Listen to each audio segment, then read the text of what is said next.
What if the greatest chapter of your life began with what looked like the end? That's where Drew Brees stood in 2005, an undersized quarterback in San Diego, already fighting to prove he belonged, when a crushing hit tore his labrum and damaged his rotator cuff. For most quarterbacks, that injury is a career obituary. For Brees, it was the fork in the road. He'd already overcome the too small, too limited labels from draft day. But this time, the doubt came from everyone, including his own team. San Diego moved on, leaving him to face free agency with a damaged throwing arm and an uncertain future. What followed was a rebirth in New Orleans, where Brees became the heartbeat of a city and delivered its first Super Bowl. But even in his brightest years, the story was never without pain. Alongside his records and victories came playoff heartbreaks that Saints fans still can't forget. Miracle losses, no calls, and seasons that ended far too soon. Brees' career wasn't just about glory. It was about surviving moments that could have defined him in defeat and finding ways to rise again.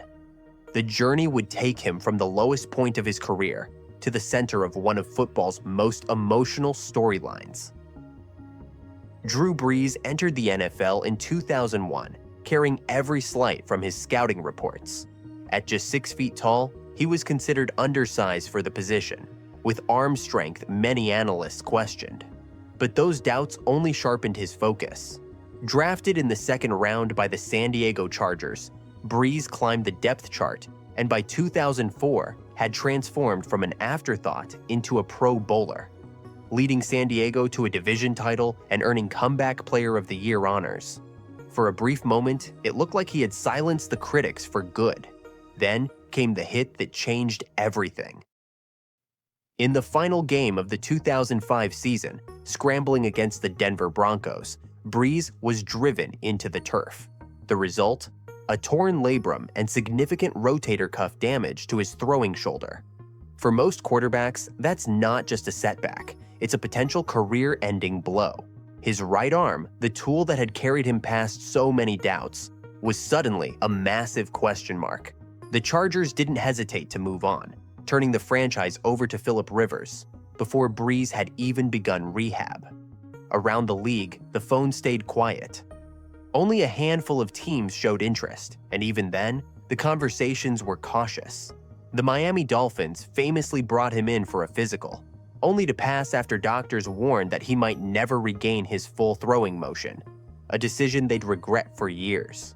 In just a few months, Brees had gone from a franchise cornerstone to an unwanted free agent, facing the possibility that his NFL career might be over at 27 years old. It was a crossroads no athlete ever wants to face, accept the end or fight for a future that no one else seemed to believe in. His choice would not only change his career, it would change the fate of an entire city. Redemption in New Orleans. When most of the NFL turned its back on Drew Brees, one team opened the door, and it wasn't just any team. In 2006, the New Orleans Saints were still reeling from the devastation of Hurricane Katrina. The city needed a symbol of hope, someone who could help rebuild more than just a football roster. Brees needed a franchise that believed in him when no one else did. It was a perfect match, born out of desperation and faith. Head coach Sean Payton, himself a newcomer to New Orleans, saw something in Brees beyond a damaged shoulder. The Saints took the gamble that Miami wouldn't, signing him to a 6-year deal that would go down as one of the greatest free agent moves in NFL history. From the moment he stepped onto the field, Brees didn't just play quarterback, he became the heartbeat of the team, embracing the city as his own. The turnaround was swift. In his first season, Brees led the Saints to the NFC Championship game, a place the franchise had never been before. 4 years later, he delivered the moment every Saints fan had dreamed of, a victory in Super Bowl 44. Against Peyton Manning's Colts, Brees was surgical. 32 completions, 288 yards, and 2 touchdowns.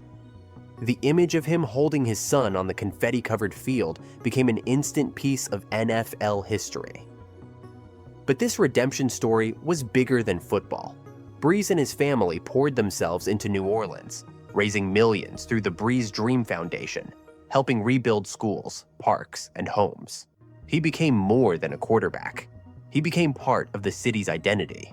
Yet as much as he gave New Orleans joy, the years ahead would test him and the team in ways no one could have imagined. For all of Drew Brees' brilliance, the postseason became a recurring source of heartbreak in New Orleans. His career wasn't defined by a lack of success. He made the playoffs 9 times with the Saints, but by the cruel, often bizarre ways those seasons ended. It started in 2010, the year after the Super Bowl win. The defending champions traveled to Seattle and faced a 7-9 Seahawks team, only to be stunned 41-36 in the wild card round. That was the day of the infamous Beastquake run, when Marshawn Lynch broke tackle after tackle and sent the Saints' title defense crashing down. In 2011, Brees led one of the most prolific offenses in NFL history, 5,476 passing yards, a record at the time. But in the divisional round against the 49ers, the Saints fell 36-32 in a wild finish that saw Alex Smith and Vernon Davis connect for a game-winning touchdown with just seconds left. Fast forward to 2017, when the Saints seemed destined for another deep run. In the divisional round against Minnesota, Brees orchestrated a late comeback to take the lead, only to watch it vanish in seconds with the Minneapolis Miracle, a 61-yard walk-off touchdown that stunned the football world. The very next year brought perhaps the most bitter defeat of all: the 2018 NFC Championship game against the Rams. With under 2 minutes to play and the score tied, a blatant pass interference penalty went uncalled, killing a potential game-winning drive. The Rams went on to win in overtime, and the no call became one of the most infamous moments in NFL history. In 2019, another 13-3 season ended abruptly in the wild card round when the Vikings again stunned the Saints, this time in overtime, on a walk-off touchdown in the Superdome.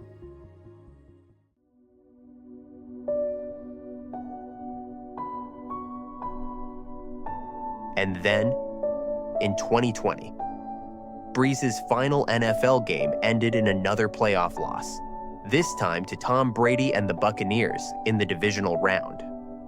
4 turnovers sealed the Saints' fate, closing Brees' career not with a victory lap, but with yet another gut punch. Each loss was different, some miraculous, some controversial, some simply painful. But together, they became a pattern. Year after year, hope would swell in New Orleans, only to be shattered in ways that made national headlines. And when the end finally came, it carried more than just the weight of one season. It carried the echoes of every heartbreak that came before. Drew Brees' comeback from his 2005 injury was the stuff of legend. But it came with a price. Behind the record-breaking seasons and pinpoint accuracy, his right shoulder was slowly betraying him. Years after his retirement, Brees would reveal something shocking. His throwing arm no longer functions the way it once did. The same joint he'd rebuilt in 2006 had been quietly wearing down for over a decade, and by his final seasons, every deep throw was a test of mechanics, pain tolerance, and willpower. In 2024, he admitted that if not for the decline in his arm, he could have played 3 more years. For a quarterback who was still producing at a high level into his 40s, the thought of what he might have accomplished with a fully healthy shoulder is almost painful in itself. His game became more about surgical precision than raw strength, short and intermediate throws that tore defenses apart, even as the long ball faded from his arsenal. The physical toll wasn't just about his arm. Over 20 seasons, Brees endured cracked ribs, thumb ligament surgery, and countless hits that never made the injury report. Yet he played through almost all of it, rarely missing a start, masking the grind beneath his steady demeanor. Fans saw the records and the wins. Few realized how much of it was being done on a body that had been compromised for years. Brees' career was a masterclass in adaptation, finding ways to dominate despite losing the very thing that once defined him. But as time would prove, even the greatest adjustments couldn't protect him from heartbreak on the biggest stages, bigger than football. By the time Drew Brees walked away from football, his numbers had carved his name permanently into the NFL record books. Over 80,000 passing yards, the most completions in history, and a career completion percentage that set a new gold standard. For 2 decades, he redefined what precision passing could look like, proving that dominance didn't have to come from a cannon arm or towering frame. But Brees' impact went far beyond statistics. In the end, his legacy is more than yards and touchdowns. It's in the neighborhoods he helped rebuild, the generations he inspired, and the standard he set for what a leader should be, on and off the field. So maybe the real tragedy isn't the losses, the injuries, or even the missed chances. Maybe it's that we only got to see part of what Drew Brees could have been. And yet, for the city of New Orleans, what he gave was more than enough.